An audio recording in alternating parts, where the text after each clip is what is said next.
everybody, welcome to the 108th episode of the Toys for Game podcast. We're recording this on Tuesday night, February 21st, 2017. I am one of your hosts, Josh Brown. I am joined by the man who got to hang out with Mickey Mouse for an entire weekend, or pretty close to it, Jason Greer. Good evening, Josh. How are we doing tonight? Fantastic, my friend. How are you doing after a very short but well-deserved vacation? Exhausted, but doing good. Yeah. Last night was worse. Last night I was flat out dead. Because I flew back in, was delayed into Baltimore. Oh. And then stayed in Baltimore and then drove to work Monday morning. Sure. So I got like 5.5 hours of sleep Sunday night into Monday after getting like less than 6 hours of sleep both Friday and Saturday down at Disney. Right. And then obviously just walking being on Disney all the time. So I was fine at work and I came home and it was just Lights you out. know, adrenaline stops and yeah, so I slept for like an hour and 15-minute nap at like 6 to 7 whatever. Sometimes that feels really good, but then you wake up and you're just like, my entire night's just toast. Yeah, I woke up and I didn't have like the headache, but just like that blurry vision, like you're just so exhausted, Yeah, you know, groggy so like, and yeah. So I laid in bed and watched. I don't remember what I even watched anymore. Watched something. And stayed up and I was like getting a little bit of second wind, which I was actually kind of upset about, you know. And then finally started turning the lights down low and everything like that, trying to get back tired, and then fall asleep at like 8:30 or 9 o'clock, and then woke up at 7:20 the next morning for work. Well, yeah, an eventful weekend. I mean, it was probably go the entire time, right? Yep. You got delayed going down there. Yeah, so not a single precipitation in the sky anywhere on like east side of the Mississippi River. Sure. So I'm like, there's no way I'm getting delayed today. No big deal. Right. So Perfect travel conditions. Perfect travel. So I played it a little bit close to leave from work because I'm like, there's going to be no issues getting down there. First mistake. Yeah, and everything like that. So I'm like, all right, we good to go. Start traveling down and get an email. But Southwest Airlines, your flight's been delayed. I'm like, oh, okay, there it is. Probably like a 5 to 10 minute, just had a late start. Sure. 50 minutes. For what? Did they ever explain why? Well, I'll get to it in a second. So Okay, okay. I was like, all right, whatever. So then I'm driving down and having a good time, and then, but your flight's been delayed. And I'm like, are you kidding me? 15 minutes. For what? Like, there's nothing around. I was like, it must be coming from, like, California where we're having, like, that crazy weather. But I was like, I don't think they're going to send a flight from California to Baltimore down to Orlando, but who knows? Sure. And so then I'm driving down, Google Maps, pops up. Hey, there's a real bad accident in front of you. It's closing all lanes. You want a detour? Yeah, I do. That saves like 25 minutes. So again, I'm glad we had to delay because now I'm going to be running late for that. Get back on the road, the main road down. Blink. Hey, there's another car crash in front. Legit, everybody needs to take a chill pill at Baltimore. Right? Wow. So I get another alert from Google Maps and miss another 20 minutes of traffic. I've never had like any issues at all. It's why I go to Baltimore versus Philly. Because Baltimore's airport's the way it's set up, like you literally get off the highway, it's right there, and you come back. Like you don't have to go crazy and around. It's just in and out real quick. Sure. It's a giant loop. And I've never had any issues as much as this. It like Google Maps doesn't take me in a whole entire different way just because of just traffic and everything. I'm like, man, I'm just glad I got these delays, so I had no issue. Yeah. So get in, no issue, and then start calling Amy a little bit. While on the phone with Amy, get another email, like another 10-minute, where however long it was, eventually it was 2-hour total delay. And so I'm sitting there talking to Amy, and they gave her the loudspeaker and said there's a mechanical issue on the plane, and that's why it was delayed. I'm like, oh, good. So get it fixed, it is what it is. If people survive from Houston to Baltimore, it should be good to go. So get on the plane, and like this person next to me, what was the mechanical issue? That's rule number one. Don't ask a question you really don't want to know the answer to. Like, like what would you want to hear? You know? So the guy who wasn't there, because he was the new flight crew, he's like, I don't know, I'm the new crew, but I'm sure it's just probably the tables weren't in their upright position. Like, because again, like, right, you don't want to know what they're having issues with. Yeah, the left engine only got up to half speed, but right. It's fine. So land, My mom ended up calling nicely ahead of me to the Disney Magical Express people. Let them know I'm gonna be 2 hours late. They already had my flight info, so they're like, "No, that's fine. You know, like we already have them on the list. So it's not a problem at all." Hold on, Disney Magical Express people? Yeah, you don't know about this? I have no idea what you're talking about. Disney World, if you fly into Disney World and stay Okay. at one of the resorts, Okay. no matter what flight you get and no matter what resort you stay at, as long as it's one, you get a free bus from the airport to your hotel. Whoa, really? Yeah, it's awesome.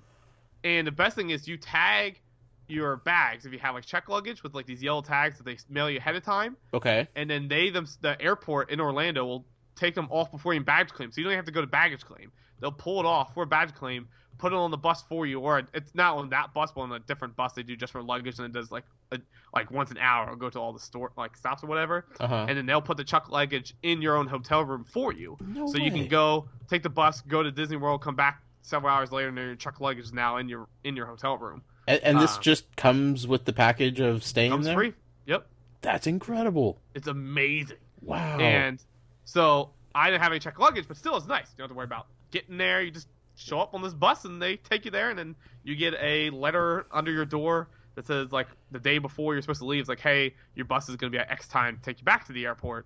You know, just be there and we'll check. And same thing, you check your luggage there at the hotel. They weigh it, do everything like that, and then you just go on the bus, and then you get off the bus and go walk through security, and then it just comes out at the baggage claim at your airport. That's incredible. Yeah, so so it's jokingly it's my first ride every single time I go to Disney World is you ride the Magical Express. So rode that, got to the hotel 12:30 I think. Talked to Amy for a little bit, and it was like 1:00 in the morning I think is when I went to bed, and I got up to like 7:00 ish because I need to go get my Disney breakfast game on. Because I never stayed at the hotel we were at, so each like place always has like their unique food. Sure. So I'm like, I'm not missing out, so I'm going to go get my breakfast. Well, my family was like, hey, let's be financially smart and bring like Pop-Tarts. I'm like, I'll go blow $20 on breakfast, whatever. You're talking to Jason Greer here, my friends. So weekend all went fine. We'll talk about stuff while we're talking about travel. So get the letter that says like, hey, be at your bus at 6:30 Sunday night for your flight back. No problem. Okay. So we go. We're having this birthday surprise. I knew I was going to end up on Sunday, and whatever this delayed gift my family was giving me for my birthday. I'm like, no idea what this is. It's like 4:00. No problem. We get there. It ends up being this off the menu item at this like Mexican food place. Okay. In Disney World. It's like Nachos Grande or Grande Nachos. I forget what the name of it is.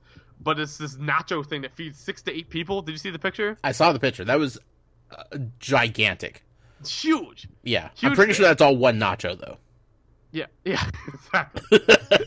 So, has like 3 kinds of meat on it. Has guac, sour cream, salsa, queso, like everything in one of this thing.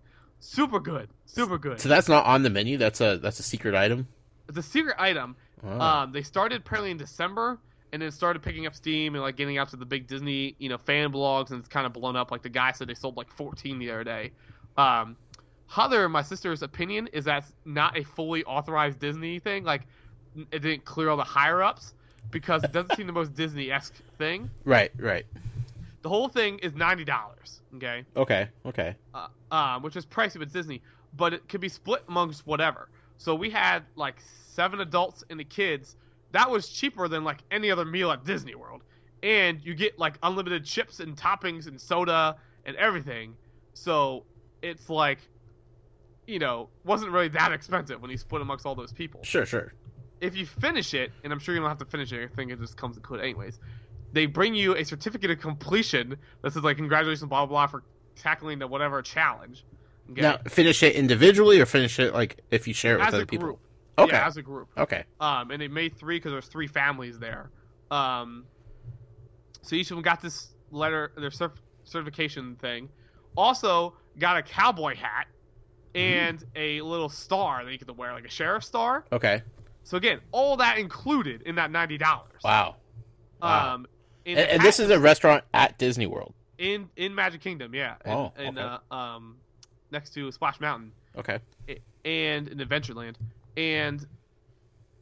But the thing is that the hat and the thing come from like Oriental Trading, like it says it on there. Right. Which that again doesn't seem Disney-esque, Mm-hmm. Yeah. like weird thing. So we think there's some kind of like, interior promotion kind of thing they're doing. Sure. Because it doesn't really seem the most thing. And again, to be honest, it's basically making a deal at Disney, which doesn't happen too often. Because again, think about for us, we had 7 adults, 5 kids, all got cowboy hats and stars, and then obviously divide all that. They didn't really make much money off of that. Sure. You know? Yeah. So if they changed it to like per head, that'd be different. You know, like you pay it, you know, each person pays $12, $13, unlimited, whatever. Right. That's one thing.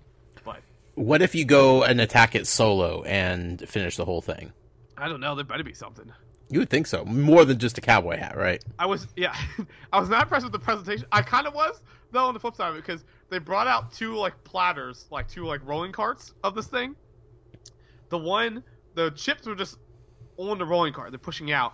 And then they had one of those fancy things with the sliding door that you would normally have the nachos under. Like they slide out, lift it up, and pull the nachos out. And I'm like, because again, I had no idea what was going on. And so they bring out these nachos. I'm like, okay, if that's on this thing, what's in there? And they lifted up, and there's just like the bowls of the toppings. I'm like, why aren't the nachos in that thing? So I was like, oh my gosh, there must be like a pig under there or something. Right. You know, the nachos are out here. But so long story short, so I get stuffed on nachos, knowing I have to ride an airplane for 2.5 hours. So this was Sunday before you left. 2.5 hours before my flight. Boy, oh boy, that's a decision. Yeah. And again, I had no idea what was going on, so I couldn't prepare for this. Sure. And like, I just had a Dole Whip like a half an hour before that too. Yeah. So I'm like, oh boy, here we go. Mm. And so I'm eating it all, and I'm like, all right, we need to get going. I need to get because I have to get back to the hotel, go get my luggage, then get to the bus. You know, like time's starting to get crunchy. Yeah. You got things to do. Right. Everybody else is staying there, right? Yes. Okay. Yeah. My sister's like, we need to get a family picture in front of the castle. I'm like, oh, right, you're right. So like, all right, let's hurry up. We get over there. They start doing the moving the Shakers parade. I'm like, gosh darn it. So like clearing the street. And I'm like, checking my watch. It's a short parade. And yada yada. And everybody's dancing. I'm like, all right, yay. And I'm like, let's move it. So then we like finally get in there. There's like, we rush into the street, get behind another photographer. Another family goes in front of us. And again, I'm not criticizing Disney, but it's just like one of those like, come on. They're taking like 13 pictures of the kids and their poses. Again, doing what they're supposed to be doing. But I'm like, let's go. And so we get our pictures. I look at my watch. It's like 6:02, and I have to be on the bus at like 6:30. I'm like, oh man. So it's like it's 2 monorail stops. I'm like, no big deal.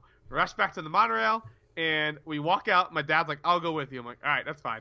We go outside. I'm like, that's weird. I was like, I haven't got a delayed email yet. I was like, thought we'd get something at least. Get lined up to the monorail. Blink. Your flight's been delayed 15 minutes. There it is. And so we're sitting there, and like we're watching, and we're standing outside the monorail. The monorail's sitting there with the doors closed for 5, 6, 7 minutes. And I'm like, what's going on?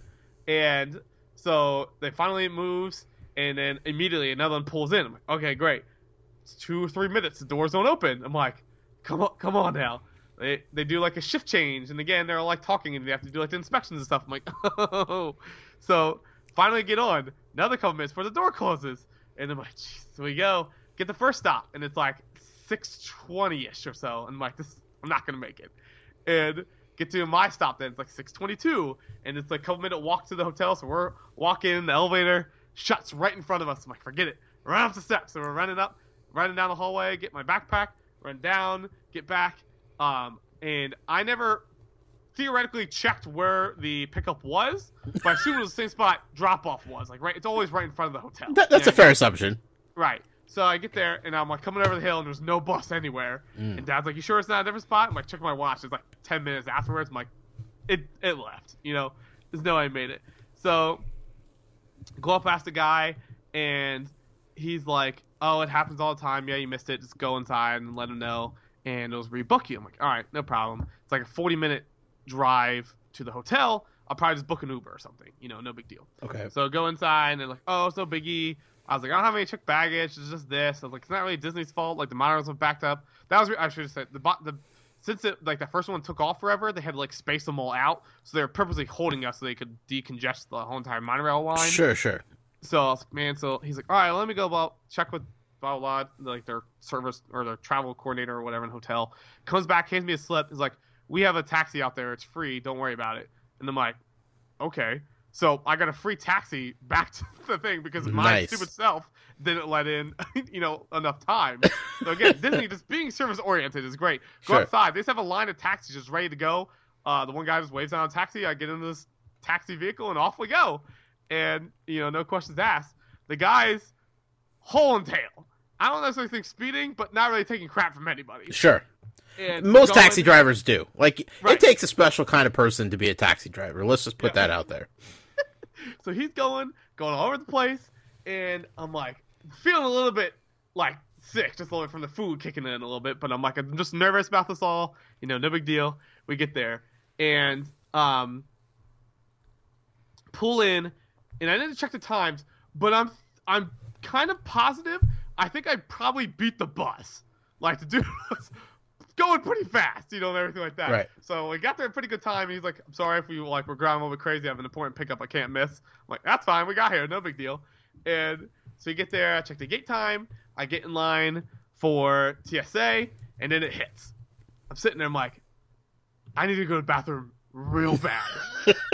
Nachos were a bad idea.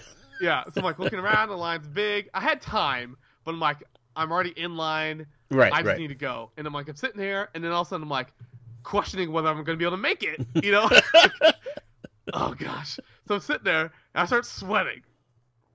Right? I'm Okay. I have actually, I don't really want to poop my pants, before I get on this plane. And I'm this is ridiculous. So then I started freaking out. I'm you know what? I know they have crazy advanced technology on these things.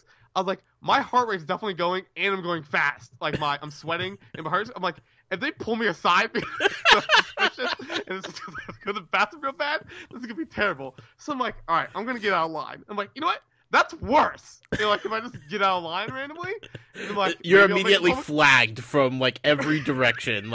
There are so many eyeballs on you at that point, watching you, where you go, what kind of bag you're carrying. If you're carrying a bag, did you come with a bag and now you don't have a bag? Oh yeah, that's a bad idea. So I'm sitting there. I'm maybe I just make a public declaration. I need to go use the bathroom. I'll be right back. I don't know. So I'm sitting there, all right, just don't think about it. And so I'm sitting in line, no joke, lady behind me, how many, is it hard to use the bathroom in the plane? Because I feel I need to go. I'm stop. So I'm sitting there. So finally get up, check the thing, get on side, and also the two people in front of me, the two people right in front of the security seat, apparently I don't know if it was the first flight, just weren't paying attention. They had so much stuff they weren't allowed to have. They had water bottles, and they take their laptop out. So the lady's well, I'm not gonna let this late. So she's chugging the water bottle, which is making it even worse for me. And can I butt? Am I allowed to butt? I need to go. So I know what I'm doing. Please let me go. So so I get there, get through the thing, put my hands up, go through the bag detector, look for my bag, look over. My bag's going back and forth on the scanning machine. Oh, they're no. checking it. Oh, no. Oh, no. So I get, so I get my bag, pick it up. It's clear to go. They're fine. I go through, find nearest bathroom. I'm great. Go in. 2 stalls, both taken. So I go through, and I'm looking around. I'm there's a family bathroom, and I'm I don't care. Family's you have to bust in there, fine, made it, no problems. But Whew. Boy, wow, eventful end of my Disney trip. And now you're on every flight watch list. You have to know, have to have heart rate sensors and body temperature cameras. Why wouldn't they? You know? Right. And because I said this before, that my sister got flagged one time for who knows what, and she thinks it's probably because she put some kind of cream or something on her hands, and so that whole thing. So ever since that, I've been whatever cautious going through. It is what it is. I'm not. They're doing their job. I'm not busting on them at all. But it's just if I get pulled over and I was thinking if they pull me aside, I'd be I'm gonna be up front with you. I need to go to the bathroom. Bad. One of you can be in the stall with me. I don't care. This is not a time for a strip search. Yeah, just letting you know for the benefit of you, benefit for me, and safety at this airport. I need to go. So long story short, the nachos are fantastic. Yeah. Don't eat it right before you go on the airplane. I think that's probably sound advice. Yeah. Or just go to the bathroom before you go on the security line.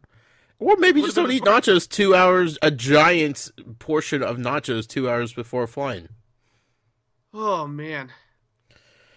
And the funny thing is, I get out, get done, go out. I'm like, I'm kind of hungry. So I'm like, oh, Chipotle was good. No. You idiot. Bad Jason. Bad Jason. I went and got like a strawberry smoothie. Oh, man. You just can't travel without stories coming from it. And I appreciate that. I did luck out, though, on the flight home. Every flight for the past, 20 flights with the guy have been booked solid, front to back. They said this was going to be booked, and then I overheard they said it, and I was sitting near the front, and I heard the lady say, well, talk to somebody else, oh, there's going to be 3 empty seats actually on the plane, and I'm like, oh, please. So I'm sitting second row in, and the guy next to me already had his bag in the middle seat, so I'm like, this dude already knows what's up. So I head down, and I'm just watching TV on my iPad. I'm like, I'm not going to make eye contact with nobody. Right. And then literally the last person on the plane, hey, is that seat available? I'm like, you got to be kidding me. And they're like, yeah, that's fine. Then the seat behind us, trying to see, had a window seat available. And she's like, oh, wait, never mind. I'll take that one. I'm like, nice. Hallelujah. Nice. So I had a middle seat open on the way home, which was great. Are you a window seat or an aisle seat guy? I was a window seat. Mm-hmm. Until that one time you and I had that discussion, right? And we had to pick up what seat I needed to get. Yeah. And then we're debating, and then I was like, for the long run, I was like, maybe I'll try the aisle seat. And since I'm an aisle seat guy now. Yeah. I used to do windows all the time, and then I realized I hate getting up and trying to walk past people. I would rather get up for somebody else than be that guy that's inconveniencing other people. 100%. So. And it was fun. The first time I flew cross country, I wanted a window seat. It was fun to see the mountains and the Grand Canyon. Sure. After that, it's still amazing, but I'd rather have my leg space. Yeah. So. Once you realize that, you can't recognize what you're looking at anymore, when you're up in the air, you're just like, that's a mountain, that's a river, other than, very obvious things. I'm pretty sure you could probably pick out the Grand Canyon or something like that. But, I mean, every little town and city just looks the same from that high up, and, yeah, you get above the clouds, and it's just a window. Yeah. Well, that was a fun story, Jason. I appreciate you sharing that with us. Absolutely. I hope the listening audience was able to feel the tension, because I was sitting here on edge wondering what was going to happen. You hadn't even told me any of this, so no. I was kind of exhausted listening to that. I think we're good now. I think we're good. I purposely didn't text you the delays in the second half, because I'm like, you know what? I'm just gonna let this happen on there. So yeah. So it wasn't. I only got 15-minute delay. I think. That's just general airport and stuff. Yeah. So it wasn't too bad. I will say, going forward, I think it's only going to get worse, because I have flight issues, right? Always getting delayed. Yes. Amy's family doesn't really fly, but they have they drive everywhere. But every trip they take, something just goes awfully wrong. Something that would be the worst trip for any other family is just a reoccurrence for their family. So Amy and I have already talked, us combined, we're already going to plan on staying another 2 days total, because it's probably going to happen, So. Well, at least you could be prepared for it, I guess. Right. Yeah. Well, we have a relatively short show for you this week, folks. Recording on a Tuesday night when we turned around and recorded last Thursday. We don't have much news to cover. We do have a few little tidbits here and there, and one giant story to break down. So hang in there. We'll do our best. Jason's travel story definitely is going to chew up a large chunk of time on this particular show. And that's always nice, Big thank you to our executive producer, as always, the wonderful, the amazing George Torres. Also, the show's sponsor, Devin Lachinsky. You can find his YouTube channel over at youtube.com/user/DLASCH2. That's the number 2. Real quick, A little check-in with the Disney Infinity Community Nights. I figure we got a couple weeks left of this, so we might as well talk about it while we can. How is that going, Jason? It's going pretty well. Facebook, a lot of people have been each week getting more and more higher numbers. So it's been going very well. So last week was Xbox One. This week is the final week for the console specific. So if you're looking to get those last achievements unlocked, or just play online the last couple times, this is the week for PlayStation 4 gamers. So you can head to toysforgames.com or facebook.com/InfinityInquirer to get all the details for that. But it's playing Disney Infinity 1.0 through 3.0, so you can get all the details there. Yep. Next week, next week, March 3rd, March 2nd, Thursday, March 2nd, it's going to be our last hooray for the game for online functionality. So it's basically going to be an all-day thing with an emphasis in the evening. So if you want to play before you head out to get your Switch at midnight, you can definitely check that out as well. But that's going to be all consoles, all games, basically anything that's Disney Infinity Online, you can check out at that point. But again, toysforgames.com, facebook.com/InfinityInquirer. Yeah. And also, there are people in the comment section of that article at toysforgames.com, like meeting up and like setting times and sharing usernames and all that stuff. So check out the comment section. I know I called it out a couple weeks ago, but I need to hammer that point home that is an active community that's developing in that little comment section of that article. So really cool to see. I hope everybody's enjoying these last few weeks of online Disney Infinity and getting whatever trophies and achievements that they need, and just kind of having a fun time with other people as we usher it off into the sunset. So let's go ahead and we didn't have any Lego Dimensions news until we recorded the limited edition version, and then all of a sudden we had just a little bit of Lego Dimensions news, so we might as well cover it on this show. Lego Dimensions, part of the podcast, is sponsored by our good friend James Holian, who you could find on Twitter at Infinity Museum. Jason, what's the haps going on with Lego Dimensions? Yeah, so trying to figure out Lego Dimensions news. I was like, wow, let's try Google News, because who knows, some random might show up. And hey, look, it did. So Cineplex, a movie theater up in Canada, is having a kids themed tournament season, I guess you could call it, for Lego Dimensions, with their various theaters across Canada, in Alberta, British Columbia, Manitoba, Newfoundland, Ontario, and Saskatchewan.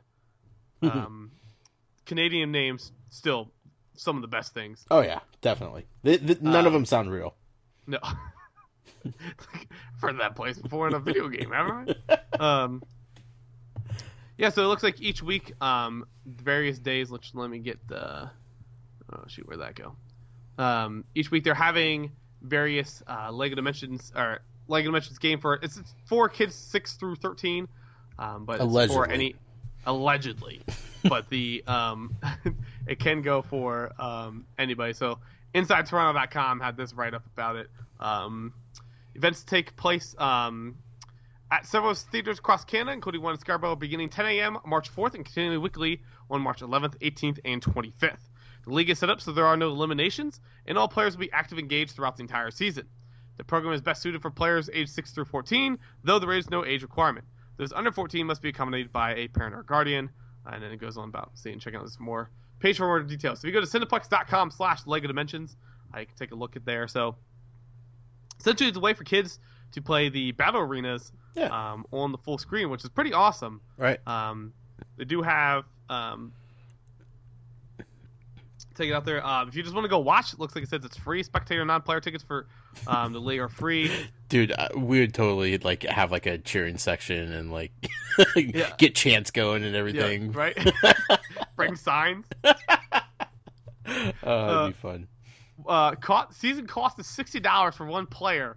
The pack includes one player ticket for each week within the season, a T-shirt, trading cards, lanyard, 500 scene points, so I guess their reward system, and more. So, I'm curious what his T-shirt is. But yeah. So you no age requirement. If I have my own characters at home, can I bring them? Yes, you are welcome to bring your own characters. Blah blah. We'll also have a selection of characters and vehicles available to use. What a cool idea! Like, awesome on Lego Dimensions. I don't know who set it up. If Lego Dimensions approached the movie theater or the movie theater chain approached Lego Dimensions. However, it worked out. A really cool thing for Lego Dimensions to do to kind of branch out and expand their reach as far as like getting the game out there and in people's hands, specifically kids, and letting them be able to play it, have fun with it, and realize, hey, I kind of want this game. So, yes, how many people could play? 4 people could play in one game together. Mm-hmm. Up to 12 people can play in theater at one time. So I guess they're having multiple projectors going, maybe? Split screen, I guess. Yeah, there will be multiple rotations throughout the event to ensure that all participants play multiple times. Up to 36 players can participate per theater per season. I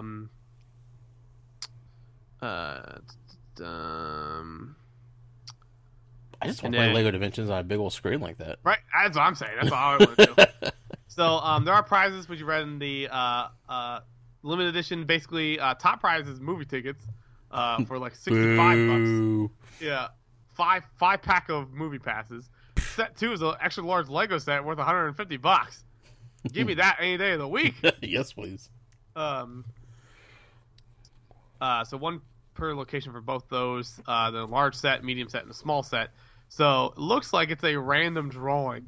Yeah, so select prizes will be available to be won via random draw during the event on March 25th. Entrants will receive a stamp card during the registration at the first leg event. Will earn 1 stamp for each event attended during the season. Each stamp represents 1 prize entry. Individuals who do not wish to purchase a season pass or single event may earn 1 entry into the random draw for prize by submitting a handwritten 100-word essay responding to the question, what is your favorite Lego Dimensions character and why? Including their name, age, address, phone number with area code, email address, and choice of theater for the participating theaters listed below, and mailing it with sufficient postage to Mohammed Bajwa, Lego League, 1303 Yonage Street, Toronto, Ontario, N4T2Y9. That's not a zip code. That's weird. The only thing that sounded vaguely accurate about that was Toronto. But I did like this. I'm glad to see the U.S. is the only one that has like weird eligibility places. Mm-hmm. The Lego League is open to legal residents of Canada, except Quebec, Yukon, the Northwest Territories, or Nunavut. Because screw those guys. We don't accept your kind around here. Northwest Territories, Quebec. I've heard Yukon, of all those places but Nunavut. What's Nunavut? Nobody knows. That's why they're on the ban list. Take a look. Oh, that's the crazy North Territories. Is that like the Bush people? Yeah. What's the population of Nunavut? Bet you could count on one hand. Yeah, let's take a look here. Population of 36,000 people. Okay, wow. Mostly Inuit, spread over an area of just over 1.75 million kilometers. I don't know what the that size. means. The size of Western Europe. 36,000 people spread over Western Europe. Yeah. Have you ever seen that graph about like Canada's population? Like 80% lives in like the thin line right above the U.S. Right. Yeah. Well, would you want to live any more north than that? Goodness gracious. So I think I've talked about here openly on the podcast before. My one friend lives in like the remote area of Alaska. Mm-hmm. And like he'll send me pictures like in the wintertime, the frost comes in the door frame, like his main door, and goes an extra like foot outward. Like that's awesome. Yeah. But anyways, yeah. So Lego Dimensions thing, if you're in Canada, check it out. Cineplex.com/Lego Dimensions. Sounds fun if you have kids. If not, go show those kids up. Yeah, but, exactly. Also, I like how they call it like a season. You know, like it makes it sound like super official. Yeah, because apparently they have. I mean, it's weird. Cineplex.com, the very first thing to the right of it says esports. So they must have, like... Well, the movie business is kind of failing at this point, so you might as well jump on the next big thing. They have that in Call of Duty Infinite Warfare. Oh, okay. Nice family-friendly selection. Prize pool of $65,000. Wow, okay. Now, is that Canada dollars or Right, US what's the dollars? conversion rate? It's like $6 American. Aren't they higher right now? I don't know. I don't keep track of the Canadian dollar. The loonies and toonies up there. 7 Canada dollars equals 5.35 US dollars. So we're still ahead. All right. You say. Skylanders. Yep. This part of the podcast is sponsored by our good friend Matt Sonnenberg, who you can find over on Twitter at SCLMatt. You can go over to sclmatt.com, check out links to all of his various projects that he's involved with. Also, you could harass him on Twitter at As a Matter of Matt. Be sure to wish him happy birthday. He does appreciate it, I promise you. Jason, we don't have much Skylanders news. We're just we're bracing for kind of a weird, unlikely release here in the next week and a half, right? Yep. Yeah, they excuse me. So we get the Skylanders Imagineer starter pack coming out for Nintendo Switch on launch day. Plan to be $60, a launch price there, so a little bit cheaper than the normal starter pack price. But again, obviously you can get the starter pack for like $40 pretty much anywhere. So, right. Curious to see if anyone's going to have like a coincidental sale that day at the same time. Is there any chance that we get a Portal Owners pack essentially for the Switch? No, I don't think so. Like we saw at Walmart. Like, I don't want the extra figures. I know. I don't think they will though. Makes no sense for them. It's too bad. No, I mean, no, I guess not. But yeah, they So some people have showed pictures of it in stores. No surprise to us, it's a starter pack box. Same thing we've seen before. Yep. But I'll be honest, I'm actually really excited for it. I wasn't at all, but I'm like, you know what? I actually am kind of excited for it. It'll just be fun to kind of play on a handheld kind of device, be able to take it back and forth, not scan everything in all the time. Just kind of like whenever I get the Skylanders kick, just pick it up and go. Right. And honestly, check it out. You're going to have a lot of fun sitting there and just scanning in all your figures. Right. You know, scan them in and then like put them away, and you won't have to, think about them again. And you'll have your little cartridge with you and your little game pack, I'm sure, and pull it out, plop in Skylanders, play a little bit, and not have to worry about finding figures and setting up the portal and making sure you're on a flat surface and everything like that. Like it's gonna be pretty fantastic. Behind it. Yeah. I just hope if there's another Skylanders that they can somehow do like a transfer of that, because if you have to rescan everything in the second time, oh boy.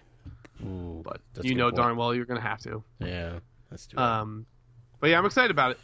The other big news we got, obviously we just got the more an English translation from the Korean news for the Skylanders game coming in 2018 for the mobile. About Com2 US. So this is one article written by PocketGamer.biz. They said Com2 US has licensed Skylanders IP owned by Activision Blizzard to create a new mobile game due to be launched in 2018.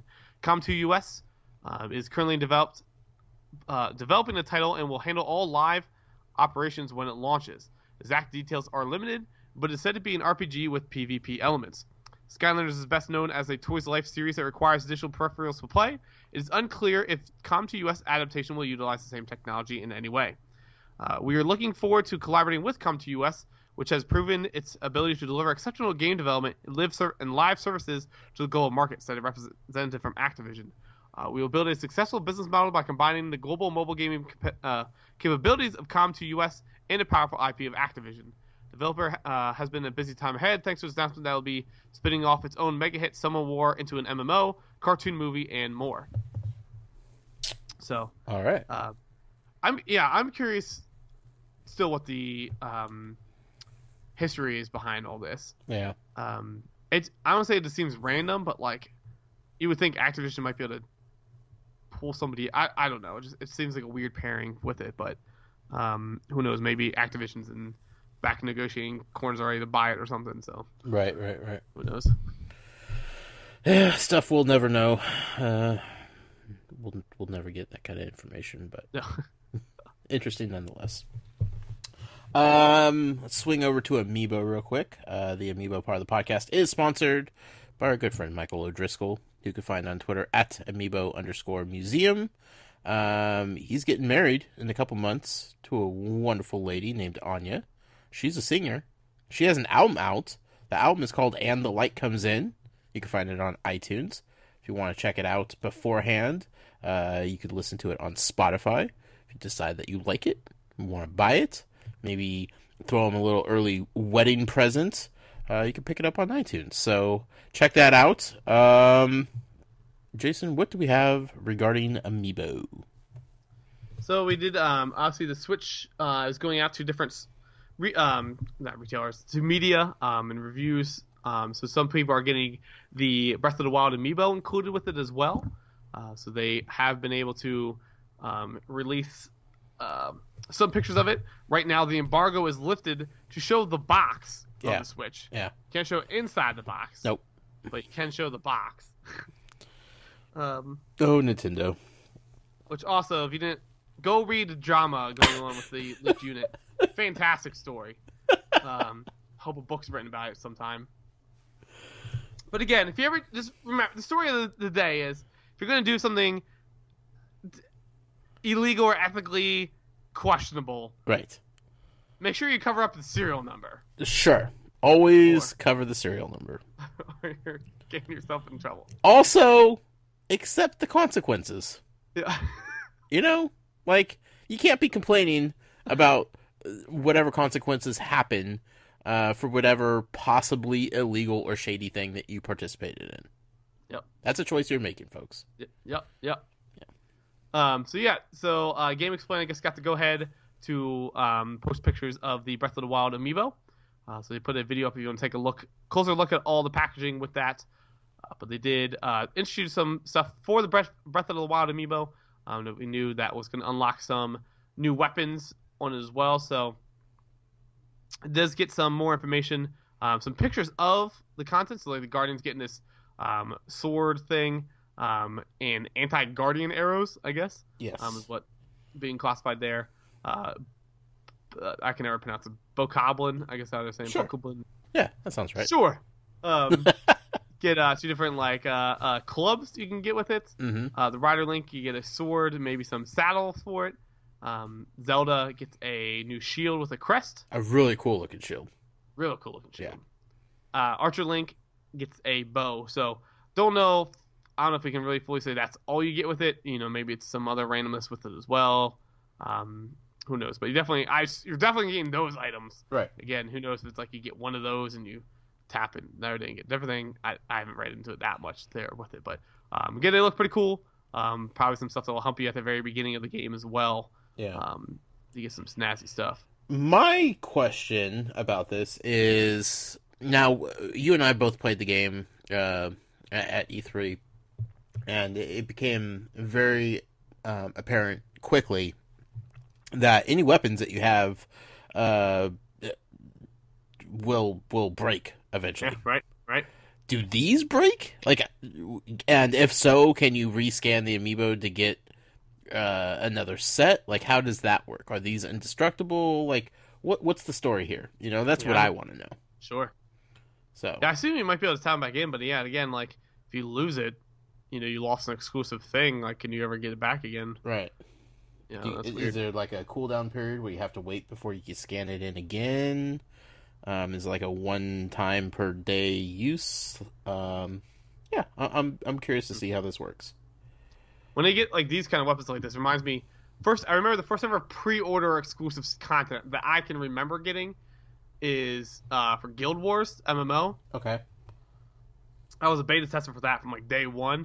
Sank like 200 hours in just the beta, and then when the game came out, I was all excited. And then like each place had like a different weapon you could get. I'm like, this sucks. So I literally pre-ordered and bought like 4 copies of it just to get the weapons because you know you're young and stupid. Sure. And but I remember like because that's what I'm curious if this is what it's gonna be like. The weapons you got were like pretty rad. So the beginning of the game was like a piece of cake because you had like these super powered up weapons. Right. So I'm curious if these are any better than what your standard stuff, and if you can even really necessarily get them and use them at the very beginning. And then, you know, or whether it's like you have to be a certain level to be able to use this stuff. But on the same side of it, you know, they're advertising Breath of the Wild. You can go around the corner and then challenge somebody who's like 30 levels above you. And be like, oh, well, nope, can't go this way. Right. So, you know, who knows? I bet you could use them immediately. Like, I think that's going to be one of the perks of buying the amiibo. They want to reward you with it. Now, there's a chance Nintendo could screw this up drastically and make it a one-time use thing. Like, you scan it in, you get these weapons, and then you run the risk of possibly losing them forever and not being able to scan them and re-get them. Oh, could you imagine the uproar that's going to cause? But can you imagine how many more amiibo they're going to sell because of that?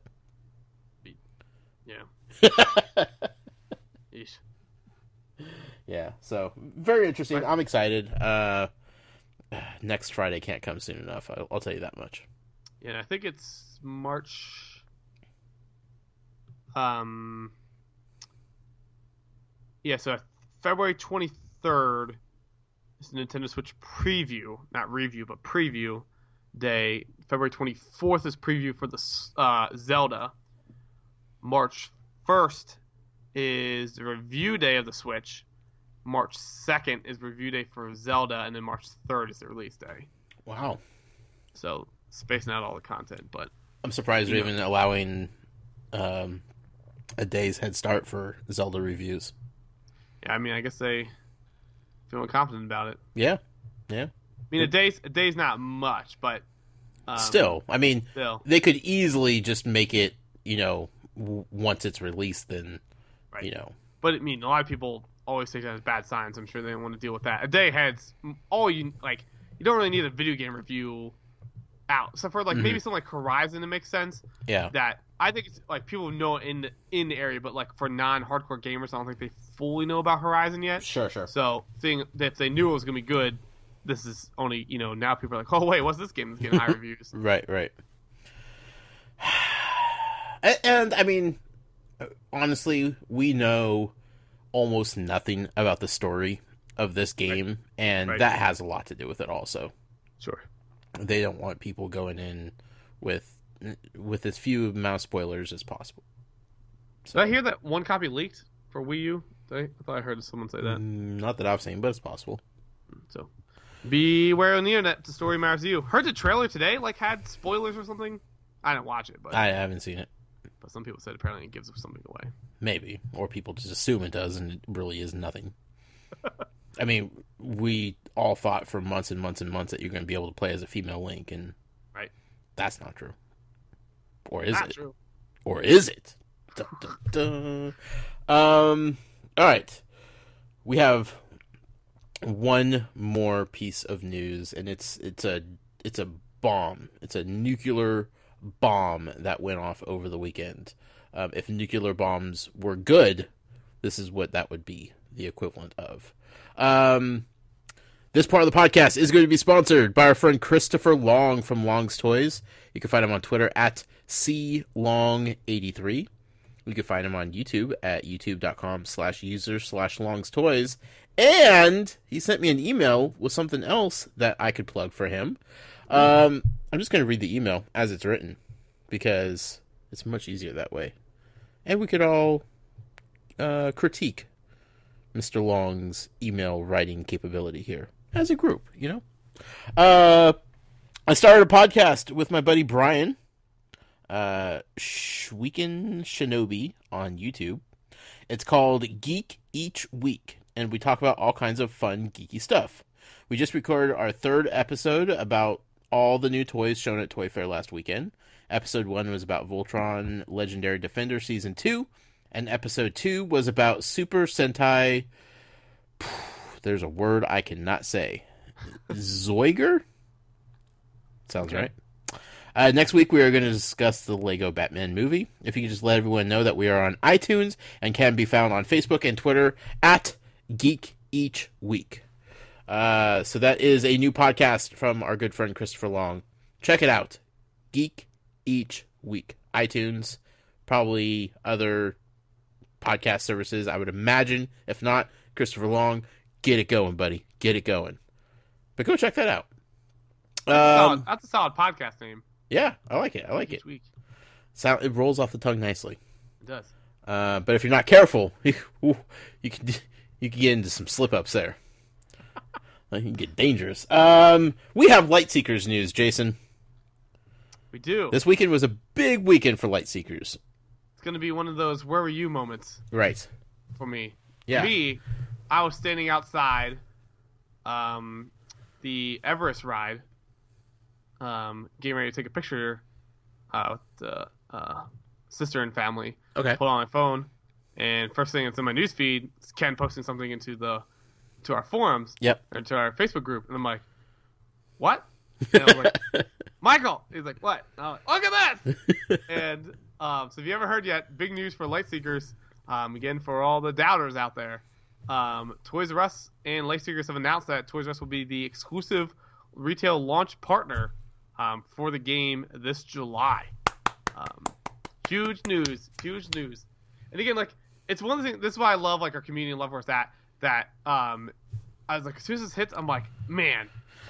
Like sometimes, like, oh, I'm so excited because I'll get my hands on this. Legitimately, my first thought was, I'm so excited for that team. Yep. So excited. Absolutely. Like, I'm excited for the game, anything like that, but, like, just because how we got to know them, how we got to know them from the beginning, still interacted with them on Twitter. Like, my first thought wasn't even like, oh, this is great for, like, me or great for people to get the game. Like, I'm just so excited for the team. Absolutely. So, absolutely. Super, super excited for that. For news like this, typically, as people know before, I just like to lead the press release. So if you don't mind, we'll get into NPR hour, and let's just read straight for the press release because I think it's important. Let's do it. So it's also, it's not Tommy. How's no one correcting me about this? It's Tommy. So I just found that out by watching this. I don't know if nobody ever knew that either, but I was like, have people not been correcting me? But apparently it's Tommy. Okay.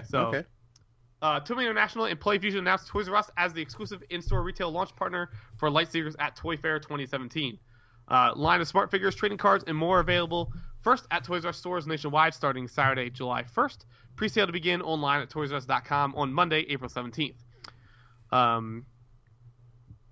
Tomy International, the master toy licensee for Lightseekers, announced today that the world's leading dedicated toy retailer, Toys R Us, will be the first brick-and-mortar retailer to bring Lightseeker smart figures, trading cards, accessories, and more to all of its stores nationwide beginning Saturday, July 1st. Pre-sale for the assortment will begin online at toysrus.com starting on Monday, April 17th. Lightseekers, the critically acclaimed action-adventure role-playing game from PlayFusion, is far more than it's just a game. It's the fusion of fantasy and reality powered by a proprietary technology platform, integrating video games, smart action figures with artificial intelligence, augmented reality, interactive trading cards, and more. Lightseekers creates the most ambitious transmedia entertainment platform ever envisioned. Tomy will manufacture, distribute, and market the entire toy line. As the leading toy retailer with a history of supporting some of the most innovative products in the marketplace, we're very pleased to partner with Toys R Us as our exclusive in-store retail partner for the Lightseekers toy line. This is Masaaki Nagate. Nagatake. Really sorry. President and Chief. Mazuyuki Nagataki. There we go. President and Chief Operating Officer of Tomy International. We worked with the team at PlayFusion for more than 2 years to develop a product offering that would disrupt the category and the toy industry as a whole, and are excited to see it on Toys R Us shelves this summer. Gamers need to be prepared for the smart toys and connected play like never before. Lightseekers, a story-rich action-adventure RPG built for mobile and tablet, the Fusion Core, the high-tech, powerful mini-computer embedded within each action figure, and the brains behind the smart connected toys, completely eliminates the need for cumbersome embassy portals, allowing the game to seamlessly connect to Tommy's 7-inch collector-quality articulated smart action figures. The character's unique attributes, accomplishment, social circle, and lineage are stored on the Fusion Core in perpetuity. In other words, the game automatically remembers the last character played, enabling on-the-go play without figures in the state that it was when it was last connected. Lightseekers melds together augmented reality trading cards, smart action figures, interchangeable accessories, and more. We've worked with Tomy and PlayFusion to bring Lightseekers to market and see it as a truly unique player in the video game category, said Richard Berry, Executive Vice President, Global Chief Merchandising Officer, Toys R Us and Babies R Us. With 6 decades of toys, yada yada yada, Toys R Us will be the on-the-go destination for all Lightseekers fans. A crucial piece to the transmedia world is an interactive collectible trading card game with 385 plus cards at launch that further enhances the Lightseekers universe. The digital game, the physical trading cards, and figures can be enjoyed independently of one another, but when played together, it creates an even more enhanced gameplay.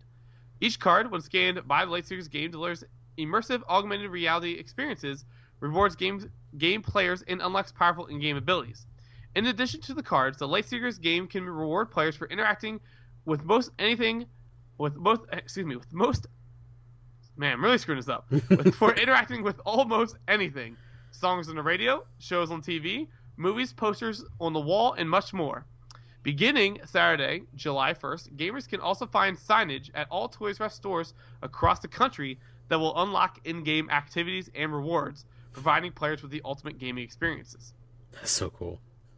Lightseekers also offers next-level interchangeable accessories. Equipping a weapon or accessory onto an action figure will have an immediate effect in the game and vice versa, opening up new abilities and adventures. In addition, flight packs can be added to any hero, allowing players to magically control their in-game character by physically moving the toy. 2 years ago, PlayFusion set out with a vision to create the future of transmedia entertainment. Today is the first day we're providing the industry with an opportunity to experience our platform, and we're delighted that industry leader Toys R Us recognized the innovation potential of Lightseekers has come on board as our retail partner, says Mark Gerhard, CEO and co-founder of PlayFusion, and also a tank owner.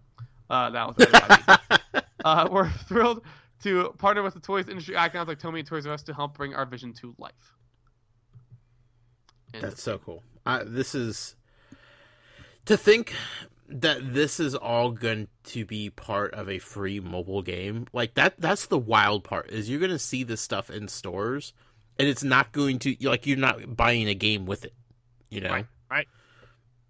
I can't, like, this explains why the packaging was so spot on. Right. You know, like, it's all kind of making sense. Like, if you're just shipping it out from just online orders, you don't need to worry about what the packaging looks like. I mean, you still want it to look kind of cool, right? But you expect people just to rip it open and never worry about the packaging again. There's not going to be Lightseeker inbox collectors. But now it makes sense, because now, as we said, these would look great on a store shelf. It was because they are going to be on a store shelf. Yeah. Good for them. Yeah, they yeah, so I'm still like curious how it's gonna go, but it's huge, absolutely huge for this. As I said before, some people say like, well, it needs to be on consoles. I mean, theoretically, it's still be on console and you can use an app, but again, the game is gonna be so. Again, it's not dependent on, but it's gonna have a much better experience having the cards with it, scanning, you know, again, the songs, stuff like that, stuff you can't really do with the console part of it. So again, I think the thing that they're trying does work best for the mobile, and again, that's gonna be awesome. Like, I'm excited to be able to pull up into Toys R Us, like, yo, while I'm in here, I can scan this, and hey, look at this. Never stop playing. Right. You know, right. Super exciting thing. So again, and I know we had a tweet about this today. Still don't know fully how they're going to be, quote unquote, making money beyond the figures, stuff like that. And maybe that's how they're planning. That they just know you're gonna get the figures and the things, and they're just gonna call it at that. But they've on record saying there's gonna be absolutely no microtransactions, in-app payments, upfront payments, or subscription requirements. Right. So, you know, but then like on the forums, one of the PlayFusion team members did say, when somebody asked just a couple weeks ago, said the question was, so you guys have advertised that Lightseekers game is truly for your experience. I don't know if you want to answer this or not, but how are you guys planning to monetize Lightseekers without the use of microtransactions? Said, they responded, well, we don't really want to get into the monetization aspect of everything, but we'll mainly be focusing on making the figures and cards awesome. So that seems like they're just going to be relying on the fact of buying the cards and the figures. So. And I mean, like, DLC packs later on, like, sure. Which I would classify as not microtransactions, but like additional content. Like, microtransaction in my mind leads me down the road of thinking about, like, it stops you from playing or prevents you from continuing for a certain amount of time unless you give money, right? Sure.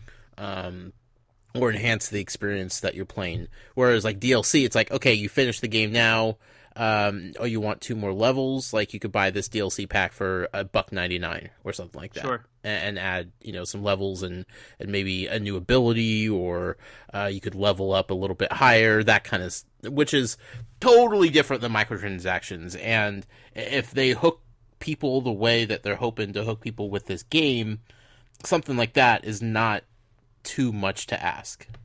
Sure. So, Yeah, and the one thing I think it's important to think about too, I think there's a fine line between microtransactions and pay to play, and like just having options, expanding options. So like if there's certain items that need to be for this, or like they just want to provide like and you want to buy a bunch more of those, or if you want to experience your character up just because you don't feel like just playing a normal way and allowing you to purchase a pack that gives you more experience points. There's a way to design the game as they want you to design to be played. And I'm like, hey, if you want to, give yourself a fast start, you can buy this. I'm not opposed to that at all. Right. I don't think they're going to have that in there, but I'm okay having that kind of setup because some people are like freaking out, like, oh, that's dumb. You can pay, but again, that's your choice as a player. If you want to pay just so you can skip ahead, level wise and get to a higher thing to make it easier, go ahead. But right. But yeah, so I mean, if that's their confidence there, I mean, I hope it works out for them. Sure. And again, it feels like they're planning on adding on to this. Down. They're just going to keep adding on to this base that they're developing right now. Sure. I mean, who knows what the sponsored things could be with the scanning of stuff, like scanning a song, stuff like that. I mean, maybe they partner with a certain song, and they'll get money off the back end of that. Right. Like those the different like apps are out available when you purchase an item. Like Pepsi is paying the app to have you buy that thing, so you get 50 cents, but the app developer is getting like $2 per transaction or whatever. Right. For you buying that thing, so they could do stuff like that. Who knows? Yeah. But I mean, there's different ways to monetize without necessarily making in-app purchases. Sure. And again, could be at the very end of it that they're just relying on figures and packs. If that's the case, then I'll probably be buying a pack of cards every single time in the Target. So yeah, Toys R Us. It seems like this is at launch. So it seems like by the fall it might be at other stores, which again, obviously hugely exclusive to Toys R Us. And again, this is what we talked about before. This is why store exclusivities are important. Some people like hate store exclusivities, but Toys R Us is now going to put a lot of emphasis on Lightseekers. If it was just, hey, all the stores signed a deal, it's going to be in stores, but they might not care that much. Now a store will put a lot of time and effort into advertising that thing, and that's a win for Lightseekers and the players. Absolutely. So that's why I always defend store exclusivities if they're done right. Yep.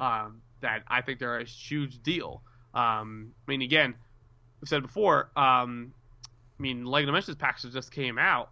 They advertised, I think, the Batman one at Target, but then they advertised like anything else. At the first week, the next week, I think they had stuff. So it does factor into the importance of retail and having exclusivity. So I'm hoping we get full blown Skylanders stuff like that, the cardboard thing we can walk under, stuff like that. I hope there's another yard sign out front for me to steal. I hope all kinds of fun stuff. You mean borrow, Jason? Borrow. Right. Borrow. Yeah, perhaps a misplaced. And what you talked about, kind of at the beginning of this, where if it was just online and Toys R Us was selling them online, that would be a big thing. That would be good for them. But could you imagine, just trying to randomly stumble across something on a website like Toys R Us, where they have seemingly millions of things on there? Unless it's plastered all over the home page of Toys R Us, it's going to be a reach to try to find something like Lightseekers, which you don't even know that you may be actively looking for.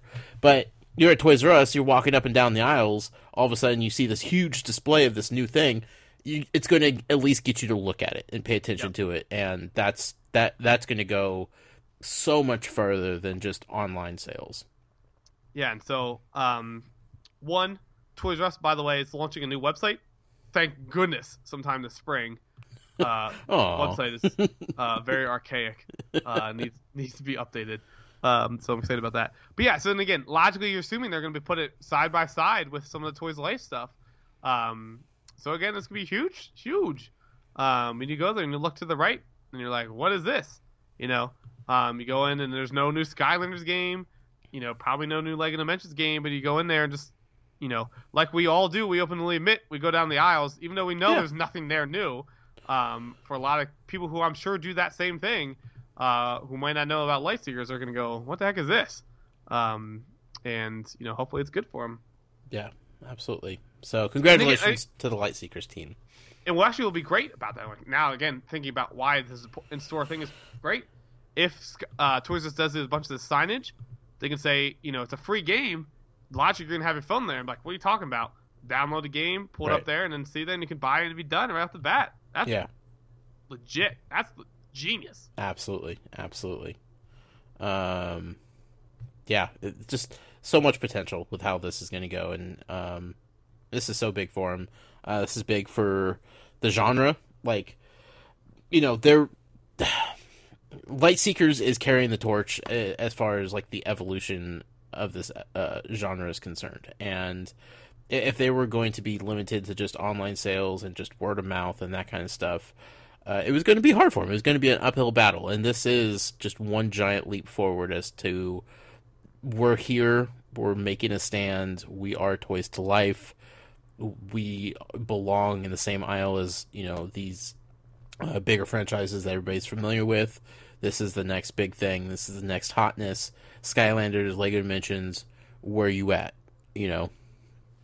So it's going to be good overall for just everybody concerned. So Absolutely. Well, with that being said, I think it's time to transition to the community question, which just so happens to be about Lightseekers.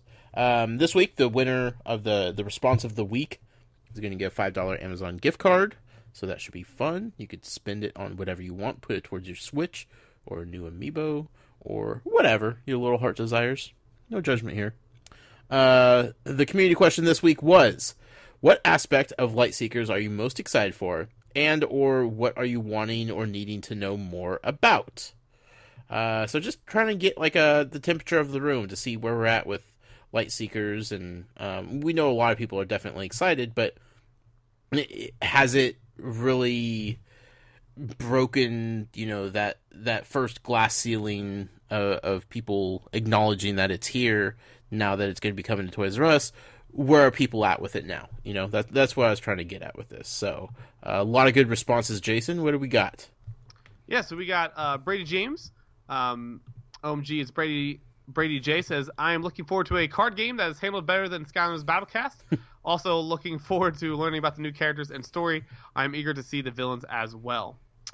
Servant Native says, I really want this game to come to Switch, as I'm just not into games on my phone. Lou Smith says, it came to be free. How many microtransactions are going to be?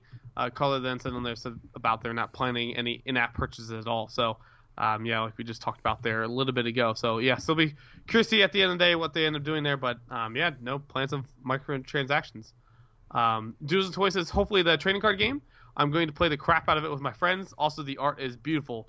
Again, as we talked about before, but need to emphasize more. Trading game is just a trading card game in itself. Right. Fully disconnected from the mobile game or the figures, anything like that. You can just go get these cards and, what was it, 2 to unlimited, right? I think so, yeah. As many people want to play, great. Cards look great, too, by the way. So you can check those out. Toy Fair, they posted some pictures of like a trading card wall, too. Which also so, their display at the Toy Fair was just phenomenal. So rad. Yeah. They did it right. Amiibo Amigos says Chase Variants, freaking men. Yeah. I bet they're going to have like foil cards or hologram cards or something. Absolutely. Evan Parker, the Lone Goldfish says, I'm just hoping the game is good. M. Smith, EMTAZER on Twitter says, I'm really hoping it comes to consoles. I know I won't invest otherwise, but I do hope it does well. Jeff Grimes, or Jeff Grimes 23 says, I'm excited for a new adventure with characters that I know nothing about. Also great to see Toys to Life on the shelf. Ben Anderson, Toys to Life and More says, I'm excited for a new Toys to Life game. I'm wanting to know more about the customizable parts of the figures. More about the customizable parts the figures have. Will Soden Riker says, I'm excited for the figures being made by a toy brand that they look great. Billy DJ Dog says, I'm stoked for the story. I'm hoping the comics build out the world. Tori Alex says, I'm excited about not having to navigate a sea of options. only 2 characters at launch, man. Yeah, but then you got like the weapons and the shields and the flight gear and the cards and. It's true. Adam Tell says, most excited for my limited edition figures from the Kickstarter. Want to know more about card tournaments. I will say, like, my thing I'm most excited about is, which is a weird thing to be excited. I'm just kind of excited it's coming in the summer. Like, yeah, although I don't have like summer breaks anymore, work is slow for me in the summer though. Like I just feel like I'm gonna be more like a little kid, right? Going to the store and getting this just because of the fact that like in the summer, like, I'm gonna feel like some kind of more exciting, you know? Right. But and you're right. Like it's gonna be hard to go into Toys R Us and not buy a new pack of cards each time. Yeah. I will say D23 a couple weeks later. Hopefully I can bring my cards and hopefully maybe play some games with people or something. Ooh, there we go. Let's see. But then finally, Shopkins Inc. says, I want to hear about more shenanigans from the Play Fusion team. Was their response this week. That's probably the most normal response to this question from Shopkins Inquirer we've ever had. I know, and I got it. I was like, I read it through like a couple of times. I'm like, like waiting to see where the punchline is. Yeah. Like, is there a hidden hashtag I'm not seeing? Goodness. All right, Jason. Well, what do you think? Who should we reward the response of the week this week to? Let's take a look here.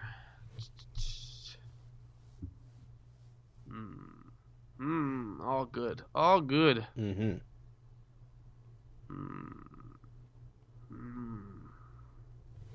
It's a tough decision. It is a tough decision. Yeah. Also, a lot more positivity than I was kind of expecting. You know, like Sure. I know our community is great and all that, but it still feels like the buzz isn't quite there yet. So I was expecting more hesitation and more concerns with people because it's a brand new IP. You know, it's a new thing that people are kind of skeptical about, or I thought would be, and a lot more excitement than I anticipated. Yeah, I'll say I'll go on this. This show started as a thing talk about the toys themselves. Yeah. We get the big deal that Tommy's getting it, so I'm going to say Will because it's excited for the toys being made by a toy brand. They look great. Because again, I mean that's obviously that's a category of the year we have for our award show. Right. And again, it can't be understated how actually that originally we thought that was going to be the biggest deal with Lightseekers, that it was going to be made by this an actual toy company. Well, yeah, that's what made us pay attention to it originally. Was like, okay, these guys are serious.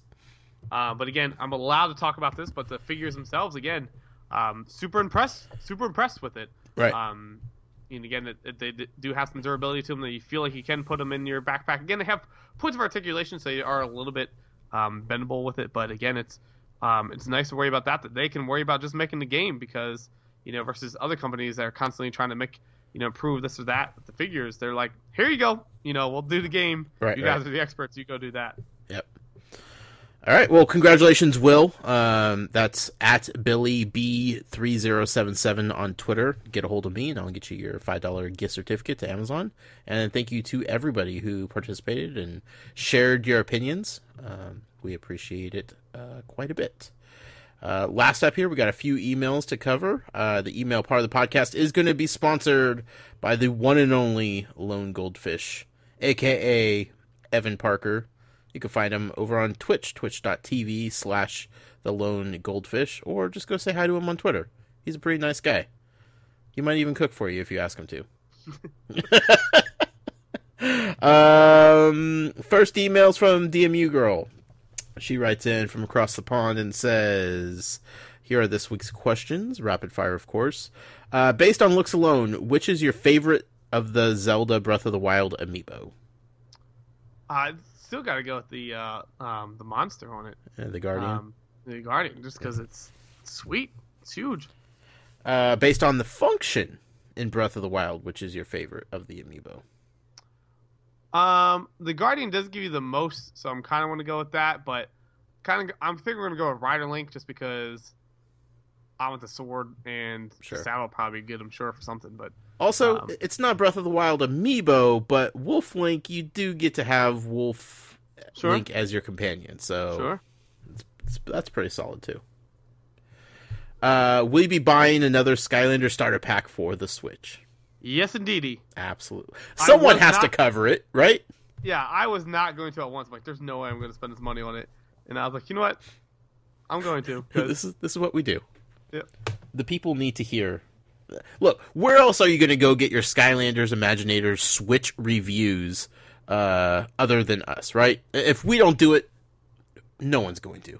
And like let's be. I only think this is biased. Behind Zelda, which is far and away obviously the best game at launch. Yeah, I mean, we do have Just Dance 17. Yeah, I mean you can make an argument, or you can make a case or whatever for 1-2 Switch being exciting. Mm-hmm. But then beyond that, you don't got nothing. I mean, the Bomberman, I'm not. Everything I hear is apparently it's gonna be terrible. Yeah. So, I mean, it's gonna be the second best game available for the Switch. So. Yeah. Absolutely. Which game do you wish most was Nintendo IP just so you could get an amiibo? She says, for me, it's Horizon Zero Dawn. So any game out there that you wish was a Nintendo IP just so you could have amiibo to correspond with it. Easy answer for me, Resident Evil 7. I can't believe you've played that more than once. I'm on my 4th playthrough, man. That's ridiculous. Yeah. But the only time I've done VR is the first playthrough. Okay. It's too scary. Okay. Yeah. Man. I don't know. Just go Red Dead Redemption. Give me some Cowboys. There we go. I like it. So not Toys to Life questions, because we need more news, she says. Are you guys mostly going to play the Switch docked or portable? Probably docked. It depends. I'm looking forward to having like the TV on and watching movies and still playing the Switch. Sure.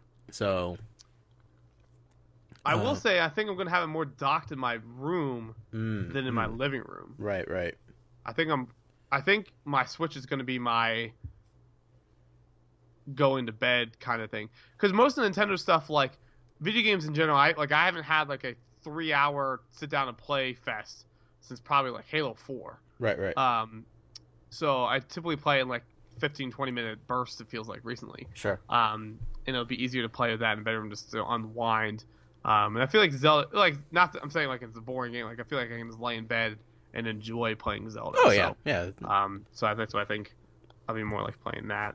And then just, turn it off and go to sleep and it'll be a great game to just pick up and start playing again. Hopefully, did you watch the menu leaked OS video? No, I'm trying to go in relatively blind and just experience it first. I'm just curious. I wonder if hopefully they have a sleep timer on it. I'm sure they will since it's a handheld, but hopefully it transfers over to the. I mean, worst case, just make sure it's plugged in, and who knows? Will you be getting a Pro controller for the Switch? Yes.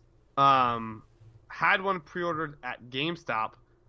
First time I saw GameStop having a release day delivery as an option. It was $10 to get release day delivery. Best Buy then put it out for release day delivery for free, so cancel that GameStop and put it at Best Buy. Sure. I have one ordered from Amazon, and I just got an email today that's saying it's going to be delivered March 7th. And I'm like, Amazon, come on. We could do better than this. It's a Friday. I know you deliver on Fridays. Don't even try playing me like that. But we'll see what... if I could find any in store or whatever, I'll probably get one. If not, I don't need one day one, so... while it would be nice, it's not necessary. But yeah, definitely going to have at least one, maybe a second one, so... When GameStop put pre-orders up for the Pro Controller the first time, I guess they put them online and in store. Got a call from GameStop girl, voicemail. Like, hey, just letting you know it's available in store for pre-order. We got two or three, and I have one left. It was at 11 o'clock in the morning. I'm like, well, I'm not getting it. Bye. That's awfully nice of her. Thank you, DMU girl, for that email. Next up, we have an email from our friend Tashmon. He says, hello, Josh and Jason. Words cannot describe how excited I am for the full launch of Lightseekers. The videos from the Toy Fair were great, if a little sparse, and I genuinely loved everything about how this project is being done. However, I feel like a lot of people aren't fully getting what PlayFusion is offering and are writing this off as just another Skylanders scam. Specifically, there was a CNET video published about Lightseekers that, in my opinion, poorly showcases how Lightseekers works and makes it look like just your typical money-grubbing scheme. What do you think PlayFusion and the people covering the project could do better to distance themselves from those types of conclusions? Thanks again for being the #1 Toys to Life podcast around. Yeah, it's going to be... I think the easiest thing for them is going to be just when the app comes out. Just to launch, yep. because it's all going to be he said she said up to that point. Especially everybody has a free to play game, and it's like, well, it's not really free to play.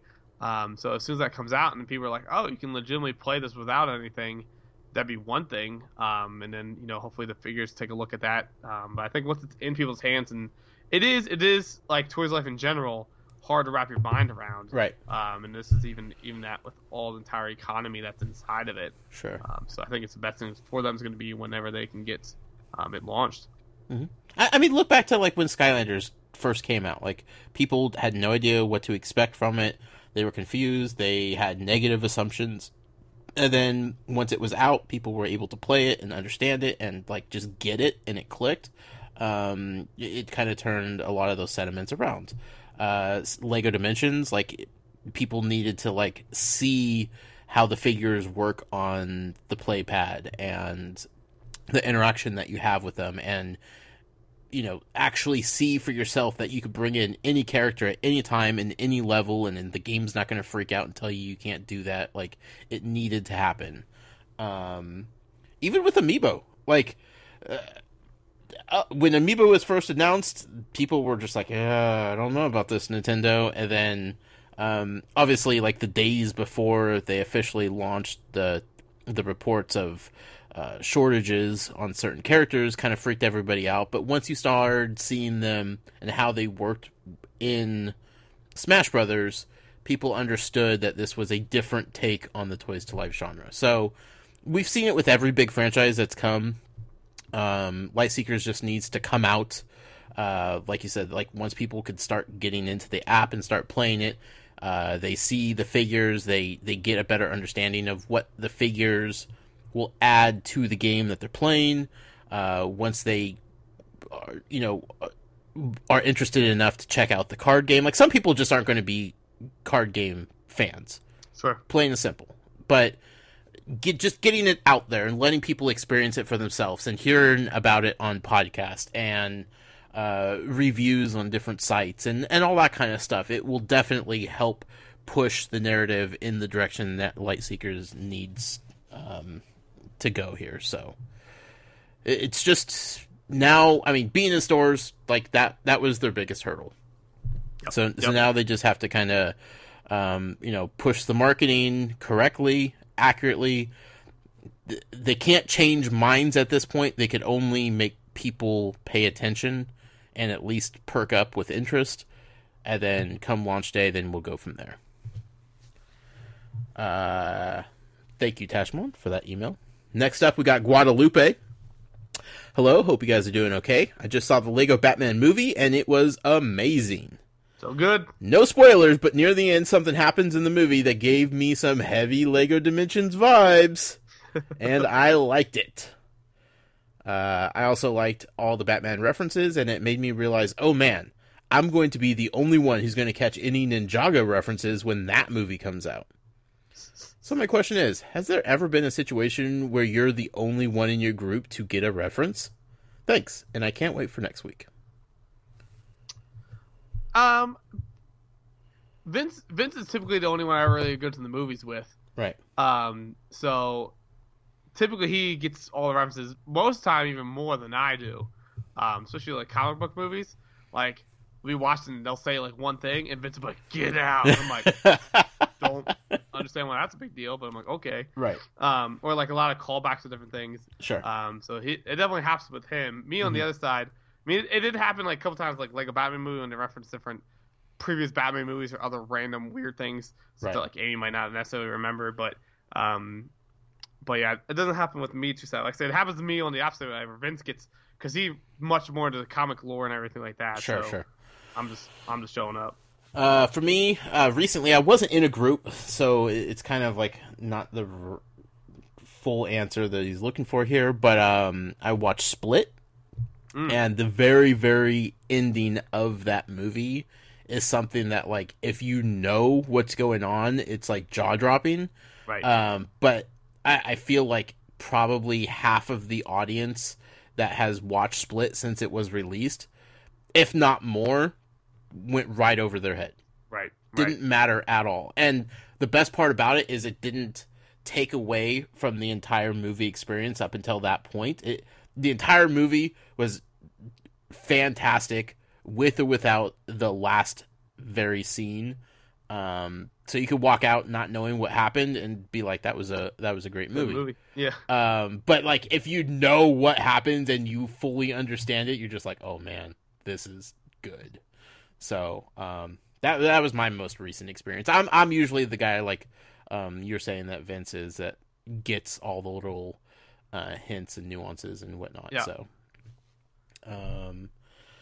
final email. This came in very, very late. I should not be rewarding this person with the satisfaction of having his name said on air.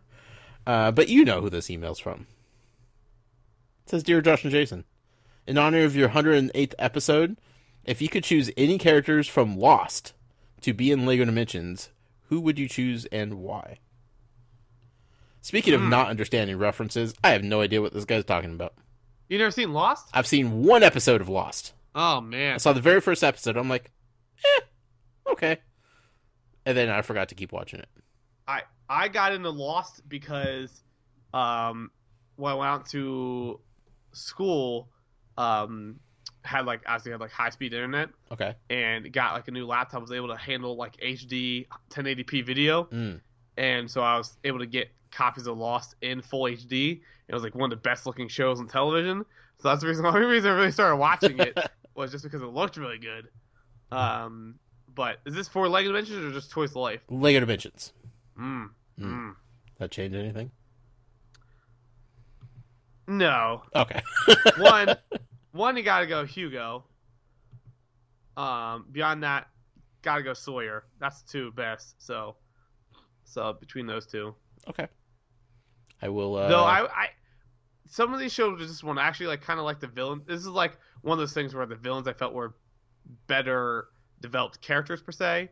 So like Ben Linus, one of the quote unquote villains of the show. Okay. Enjoyed him on the show. Is Hugo the bigger guy? Hugo's the bigger guy. Yeah. Okay. I have no answer. Sorry. I just agree with whatever Jason said, so there you have it. So thank you, anonymous emailer, for that final email of the night. Jason, this has been a show, my friend. Do you want to give one little shout out here? Yes. Our good old friend, always the great news tipster of Shopkins Inc. sent in an article from New York Toy Fair. Okay. For all of you who might now be excited that your wallet might get a little bit heavier since there's no new starter packs this fall, right? Beyond Lightseekers, you might want to watch out. Because Shopkins, once you shop, you just can't stop. Oh goodness! Someone take my wallet right now. Yes. Moose Toys has revealed a one-of-a-kind Shopkin to be auctioned off in support of the Toy Industry Foundation.